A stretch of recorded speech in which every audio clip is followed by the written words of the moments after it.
ታሪኩ በ1966 በኢንዲያና ግዛት ጌሪ ከተማ ይጀምራል። በዚያን ጊዜ 9 ዓመቱ ማይክል ጃክሰን ከመኝታ ቤት መስኮት ላይ ቆሞ ከቤት ውጭ በሜዳ ላይ በነፃነት የሚጫወቱ ልጆችን ይመለከታል። በዚያን ጊዜ አባቱ ጆሴፍ ጃክሰንን ጠርቶ ከወንድሞቹ ጋር ለልምምድ እንዲቆም ያደርገዋል። ማይክል ጥቂት የዘፈን ክፍል ሲሳሳት ጆሴፍ ወዲያውኑ በቁጣ ተነስቶ በትክክል እንዲያደርገው ያስገድደዋል። በመጨረሻም ትክክል ካደረገው በኋላ ልምምዱ ይጠናቀቃል። ነገር ግን በቤት ውስጥ ያለው ውጥረት አይጠፋም። በዚያው ምሽት በራት ጊዜ ጆሴፍ ልጆቹ በሳምንት 2 ምሽት በመድረክ ላይ እንዲያቀርቡ ዝግጅት እንዳደረገ ያስታውቃል። ወንድሞቹ በደስታ ይሞላሉ። እናታቸው ካትሪን ግን ስለ ትምህርታቸው፣ ስለ ዕድሜያቸው ጥያቄ ታነሳለች። ጆሴፍ ግን እሷን በፍጥነት ያቋርጣታል። ከዚያም በዚህ ህይወት ሰው ወይ አሸናፊ ነው ወይ ተሸናፊ፣ እናንተ በጌሪ የምትኖሩ ድሃ ጥቁሮች ልጆች ስለሆናችሁ ማንም በነፃ የሚሰጣችሁ ነገር የለም፣ ለሁሉም ነገር መታገል አለባችሁ በማለት ይናገራል። በመጨረሻም የጃክሰን 5 የመጀመሪያ መድረክ ትርኢቶች ይደርሳሉ። ማይክል ከፊት ቆሞ ከመጀመሪያው ዜማ እስከ መጨረሻው ድረስ ተመልካቾቹን በኃይል ያስደስታል። ጆሴፍ ደግሞ ከመድረኩ ጎን በጠንካራ ፊት ቆሞ ቀጣዩን እርምጃቸውን እያሰላሰለ ይመለከታል። ትርኢቱ ከተጠናቀቀ በኋላ ልጆቹ በደስታ ወደ ቤት ይመለሳሉ። ነገር ግን ጆሴፍ ወዲያውኑ ወደ ልምምድ እንዲመለሱ ያደርጋል። ወንድሞቹ በጣም ደክሞናል ሲሉ ካትሪንም አሁን እኮ ገና ከመድረክ መመለሳቸው ነው ትላለች። ጆሴፍ ግን ሁሉንም እየተመለከተ በእርግጥ ረፍት ይገባናል ብላችሁ ታስባላችሁ ሲል ይጠይቃል። ማይክል ብቻ እጁን አንስቶ አዎ ይላል። ይህን እንደተናገረ ጆሴፍ ወደፊት እንዲወጣ ጠርቶ ቀበቶ ያነሳል። በራሱ ቤት ውስጥ እሱን ስለተቃወመ ማይክልን በቀበቶ ይደበድበዋል። ከዚያም በዚህ ህይወት አሸናፊ ትሆናለህ ወይ ተሸናፊ በማለት ለቤተሰቡ ድጋሚ ያስጠነቅቃል። ማይክል ከዚያ በኋላ ወደ ወጥ ቤት ሩጦ በዝምታ ተቀምጦ ያለቅሳል። ካትሪን እሱን አግኝታ ልታጽናናው ትሞክራለች። ነገር ግን እንደዚህ ያለ ህመም የሚያስረሳ ቃል አልነበረም። ዓመታት በፍጥነት ማለፍ ይጀምራሉ። ወንድሞቹ ከአንድ ከተማ ወደ ሌላ ከተማ እየተጓዙ በትልልቅ መድረኮች ላይ ይዘፍኑ ነበር። በ1968 በቺካጎ የተለያዩ የችሎታ ውድድሮች ላይ መሳተፍ ጀመሩ። በዚያም የብዙ ሰዎችን ትኩረት ሳቡ። በዚያም ጊዜ የቦታው ሙዚቃ ኩባንያ ተወካይ የሆነችው ሱዚ ዴፓሴ ትርኢታቸውን ተመልክታ በጣም ትደነቃለች። ከዚያም ለጆሴፍ ካርዱን ሰጥታ ከዚህ በላይ ትልቅ ዕድል እንደሚጠብቃቸው ፍንጭ ትሰጠዋለች። በ1969 ይህ ተስፋ አሁን ይሆናል። ቤተሰቡ ወደ ሞንታውን ስቱዲዮ በመሄድ ከቤሪ ጎርዲ ጋር ይገናኛል። በቀረጻ ወቅት ቤሪ ማይክል ሲዘፍን ያለማንቋረጥ እንደሚንቀሳቀስ ተመልክቶ ለጥቂት ጊዜ ዝም ብሎ እንዲቆም ይጠይቀዋል። ማይክል የተባለውን ለማድረግ ቢሞክርም በውስጡ ያለውን ጉልበት መቆጣጠር አልቻለም። ቀረጻው ከተጠናቀቀ በኋላ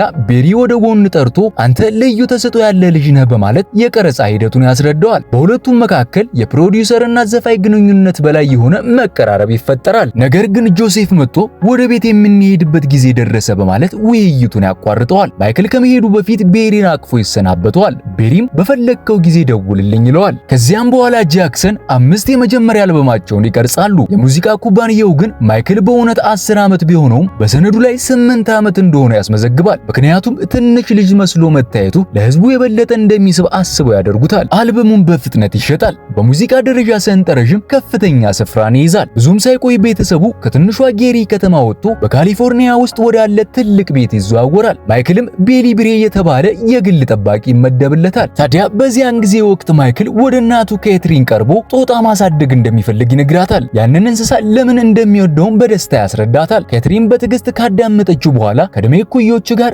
ጓደኝነት ብትፈጥር ይሻላል ትለዋለች። ማይክል ግን በቅንነት ሞክሬያለሁ፣ ግን ሰዎች ሁሌም የሚያዩት ታዋቂ ልጅ ብቻ ነው፣ እንስሶች ግን እንደ ተራ ሰው ነው የሚያዩኝ ይላታል። ካትሪንም ከተወለድክበት ቀን ጀምሮ ልዩ ልጅ ነበር፣ ያ ብርሃን እንዳይጠፋ ሁል ጊዜም ጠብቀው በማለት ታበረታተዋለች። 7 ዓመታት ያልፋሉ። አሁን ማይክል ወጣት ሆኗል። አንድ ቀን ወደ ሙዚቃ ኩባንያው ሄዶ ብቻውን አልበም ማውጣት እንደሚፈልግ ይነግራቸዋል። ነገር ግን አባቱ ጆሴፍ ይህንን ሐሳብ በፍጹም እንደማይቀበለው ያውቃል። ስለዚህ ሐሳቡ ከሱ የመጣ እንዳይመስል የኩባንያው ኃላፊዎች እንደራሳቸው ሐሳብ አድርገው ለጆሴፍ እንዲያቀርቡለት ይጠይቃቸዋል። እነሱም ይስማማሉ። ጆሴፍ በመጨረሻ ፈቃዱን ሲሰጥ ከጠዋቱ 9 ሰዓት እስከ 5 ሰዓት ድረስ ማይክል የኔ ነው፣ ከዚያ በኋላ ግን እናንተ መጠቀም ትችላላችሁ ይላቸዋል። ከዚያም በኋላ ማይክል ከኪዊንስ ጆንስ ጋር በመሆን ኦፍ ዘ ዎል በሚባል አልበም ላይ መስራት ይጀምራል። የመጀመሪያው ሙዚቃ ዶንት ስቶፕ ቴል ዩ ጌት ኢነፍ እንደተለቀቀ በፍጥነት ተወዳጅ ይሆናል። በዚያ ወቅት በህገወጥ ሙከራዎች ውስጥ ከነበረ ቦታ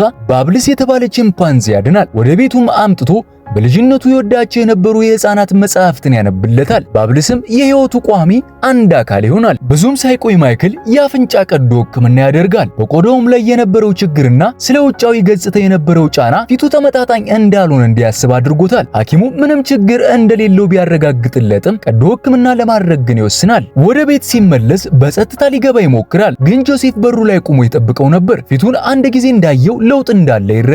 ማይክል ግን ለሳይነስ ችግር ነው የተደረገው ብሎ ውይይቱን ሳያቋርጥ ከዚያው ይሄዳል። ከዚያም በኋላ እህቱ ላቶያ ፊቱን እያየች በጣም ቆንጆ ሆነሃል፣ እኔም አንድ ቀን እንዲህ ላደርግ እችላለሁ በማለት በቀልድ ትናገራለች። ከዚያም ሁለቱ በአድናቂዎች የተላኩ ደብዳቤዎችን እያነበቡ ያሳልፋሉ። ይህም የማይክል ዝና ምን ያህል እንዳደገ ያሳየን። በዚያን ወቅት ጆሴፍ መላው ቤተሰቡን ለስብሰባ ይጠራል። ማይክል እንደገባ እጆቹን አጨብጭቦ ለቡድኑ አዲስ የጉብኝት ፕሮግራምና የቀጥታ አልበም እንዳዘጋጀ ያሳውቃል። ማይክል ግን ከመስማማቱ በፊት ማሰብ እንደሚፈልግ ይናገራል። ጆሴፍ በቁጣ ምን እንደምታስብ የምወስን እኔ ነኝ በማለት ይመልስለታል። ከዚያም ታላቅ ኮከብ ከሆንክ በኋላ ከቤተሰብ የተለየክ ይመስልሃል በማለት ይጠይቀዋል። ካትሪን ጣልቃ ልትገባ ብትሞክርም ጆሴፍ እሷንም ያስቆማታል። ማይክል ምንም ሳይናገር ከቤት ወጥቶ ለግል ጠባቂው ቢል መኪናውን አንቀሳቅስ ይለዋል። ከደጋፊዎቹ ርቆ በጸጥታ ቦታ እንደደረሱ ማይክል ልቡን ለቢል ይከፍትለታል። ጆሴፍ ለቤተሰቡ ጥቅም ሲል የራሱን የብቸኝነት ህልም እየገፋበት እንደሆነ ይናገራል። ቢልም ጆሴፍ ፈጽሞ አይለወጥም፣ የሚያስበው ስለ ቡድን ነው እንጂ ስለ አንተ አይደለም፣ የራስህን ቡድን ሰብስብ፣ ጥሩም ጠበቃ ፈልግ በማለት ይመክረዋል። በ1981 ማይክልና ቢል በአንድ የሙዚቃ ኩባንያ ስብሰባ ላይ ይገኛሉ። በርካታ አስተዳዳሪዎች የተለያዩ ሐሳቦችን ያቀርባሉ። ነገር ግን ማይክል ባንዳቸውም ሐሳብ አይማረክም። በመጨረሻም ጆን ብራንክ የተባለ ጠበቃ ተነስቶ ለአንተ ትክክለኛው እርምጃ ሙሉ በሙሉ ብቻህን መስራት ነው ይለዋል። ማይክል አንተ ማነህ ብሎ ይጠይቀዋል። ብራንክም የታወቁ ዘፋኞችን እንደሚወክል ከነገረው በኋላ ማይክል እኔ ምን ማድረግ እንደምፈልግ ታውቃለህ ብሎ ይጠይቀዋል። ብራንክም ሳያመነታ አንተ በዓለም ላይ ካለው ሁሉ የላቀ መሆን ትፈልጋለህ፣ እንዳንተ ያለ ሰው የለም፣ ወደፊትም አይኖርም በማለት ይመልስለታል። ከዚያም በኋላ ማይክል በክፍል ውስጥ ያሉትን ሰዎች በሙሉ እንዲወጡ ያደርጋል። ክፍል ውስጥ እሱና ጆን ብራንክ ብቻ ከቀሩ በኋላ የመጀመሪያ ትዕዛዝ ይሰጠዋል። አባቴን ከአስተዳዳሪነት በተቻለ ፍጥነት አንሰው ይለዋል። ብራንክም ሳይዘገይ እርምጃ ይወስዳል። በፋክስ አጭር ደብዳቤ በመላክ ጆሴፍ ከአስተዳዳሪነቱ በይፋ እንደተነሳ ያሳውቀዋል። ደብዳቤዎቹ እጁ ሲገቡ ጆሴፍ ለጥቂት ጊዜ መናገር አይችልም። በቁጣም ወደ ካትሪን ሄዶ ደብዳቤውን ፊቷ ላይ ያሳያታል። ይህንን በፊቴ ለመናገር ድፍረት አጥቶን የላከው በማለት ቁጣውን ያዘንብባታል። እንዲሁም ማይክልን እንደሚቀጣው ይዝታል። ካትሪን ግን ወዲያውኑ ታስቆመዋለች። በሚቀጥለውም ጊዜ ማይክልን ስታየው ማመስገን ያለብህ ትለዋለች። ዛሬ የምትኖርበት ቤትና የምትደሰትበት ሁሉ ነገር በዚያ ልጅ ምክንያት ነው ትለዋለች። ጆሴፍ ግን ማይክልን እንዲህ ያደረግኩት እኔ ነኝ በማለት ይከራከራል። ካትሪንም ምንም ሳትመልስ ከክፍሉ ትወጣለች። በዚያን ጊዜ ማይክል የካንሰር ህመምተኛ ህፃናቶችን በሆስፒታል ውስጥ እየጎበኘ ከነሱ ጋር ጊዜ ያሳልፋል። መንፈሳቸውንም ያበረታታል። በስቱዲዮ ውስጥ በሙሉ ትጋትም ስራውን ይቀጥላል። አንድ ምሽት ግን ዜና ሲመለከት በተቃራኒ ቡድኖች መካከል የሚፈጸመውን ኃይለኛ ግጭት ያያል። ይህም በአእምሮ አዲስ ሐሳብ ያስነሳል። ከዛም ለቢል ወደ ድብቁ የሂፕ-ሆፕ ማህበረሰብ መሄድ እፈልጋለሁ ይለዋል። ቢል ይህ ጥሩ ሐሳብ እንዳልሆነ ቢነግረውም ማይክል ሄዶ ሰዎቹ የሚጨፍሩበትን ሪትምና እንቅስቃሴ በትኩረት ይመለከታል። ከዚያም ሁሉንም ሰብስቦ ሙዚቃና ዳንስ ለሁሉም የሚጋራ አንድ ዓለም አቀፍ ቋንቋ ነው በማለት በአጭር ፊልም ውስጥ እንዲሳተፉ ይጋብዛቸዋል። ልምምዶች ይጀምራሉ። ፕሮጀክቱም ቀስ በቀስ ቅርጽ መያዝ ይጀምራል። አንድ ምሽት ማይክል በቤት ውስጥ ያስፈሪ ፊልም እየተመለከተ ሳለ በድንገት የአልበሙ ርዕስ አእምሮ ላይ ይመጣለታል። የእነዚህን ፊልሞች በጣም ስለሚወድና በቪንሰንት ፕራይዝ ስራዎች ስለተነሳሳ አልበሙን ትሪለር ብሎ ለመሰየም ይወስናል። ከዚያም በኋላ ለዚያ ዘፈን የተሰራው የሙዚቃ ቪዲዮ ከዚያ በፊት በሙዚቃው ዓለም ታይቶ የማያውቅ አዲስ ነገር ሆኖ ይቀርባል። ቀጣዩ ፈተና ደግሞ ቢል ጄን የተሰኘው ቪዲዮ በኤምቲቪ እንዲታይ ማድረግ ነበር። ማይክልና ጆን ብራንክ ከየመዝገቡ ኩባንያ ኃላፊ ዋልተር የቲንክ ጋር ተቀምጠው ያያሉ። ዋልተርን በግልጽ ሁኔታ ኤምቲቪ በዚያ ጊዜ የጥቁር ዘፋኞችን ቪዲዮ እንደሚያሳይ ይነግራቸዋል። ማይክል ግን ሙዚቃ የሁሉም ሰው ነው፣ እንደማንኛውም ሰው እኩል እድል ይገባዋል ይላቸዋል። ዋልተር ወዲያውኑ ስልኩን አንስቶ ወደ ኤምቲቪ ይደውላል። ሲከለከል ግን ግልጽ ማስጠንቀቂያ ይሰጣቸዋል። ይህ ቪዲዮ በ10 ደቂቃ ውስጥ ካልተለቀቀ ብሩስ ስፕሪንግስቲን፣ ቢል ጆይን፣ ሴንድ ላውረን እና ሁሉንም የኛን ታላላቅ ዘፋኞች ከቻናላችሁ እናስወጣለን በማለት ስልኩን ይዘጋዋል። ያደርገዋል።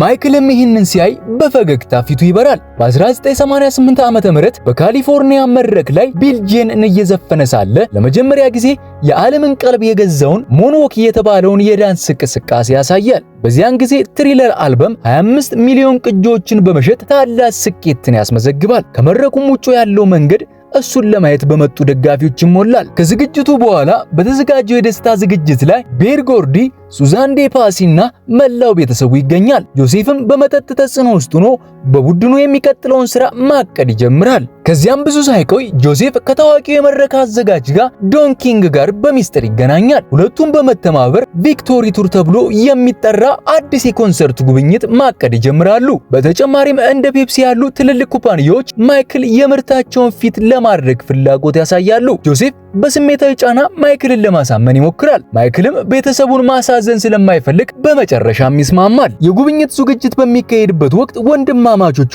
አብረው የፔፕሲ ማስታወቂያ ይቀርጻሉ። በቀረጻው መካከል የእሳት ብልጭታ የሚያመነጭ መሳሪያ በስህተት ይሰራል። እናም የማይክል ጸጉር በእሳት ይያያዛል። ሰዎች በፍጥነት ቢያጠፉትም ጉዳቱ ከባድ ነበር። ማይክል በሶስተኛ ደረጃ የእሳት ቃጠሎና በራስ ቆዳው ላይ በደረሰ የነርቭ ጉዳት በአስቸኳይ ወደ ሆስፒታል ይወሰዳል። መላው ቤተሰቡ ከሕክምና ክፍሉ ውጭ በጭንቀት ይጠብቃል። በመጨረሻም ሐኪም ወጥቶ የማይክል ሁኔታ አሁን የተረጋጋ መሆኑን ይነግራቸዋል። ነገር ግን ሕይወቱ ከአደጋ በጣም ተቃርቦ እንደነበረና የሚሰማው ህመም ከባድ መሆኑን ያስረዳቸዋል። ይህንን እንደሰማ ጆሴፍ የመጀመሪያ ጥያቄው እንደገና መድረክ ላይ መውጣት ይችል ይሆን የሚል ነበር። ሐኪሙም በዝምታ ያየዋል። ካትሪንም ወደ ጆሴፍ ዞር ብላ ምንም ሳትነገር በፊቱ ያለው ስሜት ሁሉንም ይናገራል። ማይክል ቀስ በቀስ ማገገም ይጀምራል። አንድ ቀን በሆስፒታል ውስጥ እየተራመደ ሳለ እንደሱ በከባድ ሁኔታ የተቃጠለ አንድ ታካሚ ክፍል ውስጥ ገብቶ ከሱ ጋር ተቀምጦ ጊዜ ያሳልፋል። በኋላም ጆን ብራንክ ሊወስደው ሲመጣ ማይክል በዝምታ ከሚቀጥለው ትርኢቶች የማገኘው ገንዘብ በሙሉ ለዚህ ሆስፒታል የቃጠሎ ሕክምና ክፍል ይሰጥ ይለዋል። በዚያን ጊዜ ጆሴፍ ወደ ካትሪን ቀርቦ ማይክል በፍጥነት ወደ መድረክ ካልተመለሰ ያለንን ሁሉ እናጣለን ይላታል። ካትሪን ግን ከመጀመሪያውም ይህን ጉብኝት መሄድ አልፈለገም ነበር። እንዲህ መገፋፈትህን ከቀጠልክ ማይክልን ሙሉ በሙሉ ታጠዋለህ፣ ሌሎችም ልጆች የራሳቸውን መንገድ ይይዛሉ በማለት ትመልስለታለች። ማይክል በግል ጊዜው ከቢል ጋር ሲያወራ ከእሳት በሕይወት መትረፌ በአጋጣሚ እንዳልሆነ እንደሚያምን ይነግረዋል። ሁለተኛ ዕድል ተሰጥቶኛል፣ እናም ይህንን ዕድል ለሰዎች እውነተኛ የሆነ ነገር ለመስጠት እጠቀምበታለሁ ይለዋል። ለቤተሰቡም ሲል የቪክቶሪ ቱር ጉብኝት እስከ መጨረሻ ለማጠናቀቅ ይስማማል። ነገር ግን ከዚያ በኋላ ምን እንደሚያደርግ ውሳኔውን አስቀድሞ ወስኖ ነበር። 1984 የቪክቶሪ ቱር በይፋ ይጀመራል። ስታዲየሞቹም በየምሽቱ በተመልካቾች ይሞላሉ። ማይክል ከወንድሞቹ ጋር በመድረክ ላይ መዝፈን ይጀምራል። በመካከላቸው ያለው መግባባትና ትብብርም በግልጽ ይታያል። በመጨረሻ የጉብኝት ምሽት ግን ማይክል በዘፋኞቹ መካከል ማይክሮፎኑን ይዞ ወደ ተመልካቾቹ ይመለከታል። መጀመሪያ ለወንድሞቹ አብረው ለገነቡት ሁሉ ከልብ ያመሰግናቸዋል። ከዚያም ወደ ተመልካች ዞሮ ይህ እንደ ቡድን የምናደርገው የመጨረሻ ጉብኝት ነው በማለት ያስታውቃል። ጆሴፍ ከመድረኩ ጎን ቆሞ በድንጋጤ ይቀራል። ካትሪን ግን በጸጥታ ፈገግ ብላ ትመለከታቸዋለች። የመጨረሻው ዘፈን ከተጠናቀቀ በኋላ ማይክል ብቻውን ከመድረክ ይወርዳል። 1988 ዓመት ሲደርስ የራሱ የብቸኝነት አልበም ጉብኝት ለመጀመር ይዘጋጃል። በዚያም ከልጅነቱ ጀምሮ ሊሆን የታሰበውን ሰው በሙሉ ሆኖ በመድረክ ላይ ይታያል።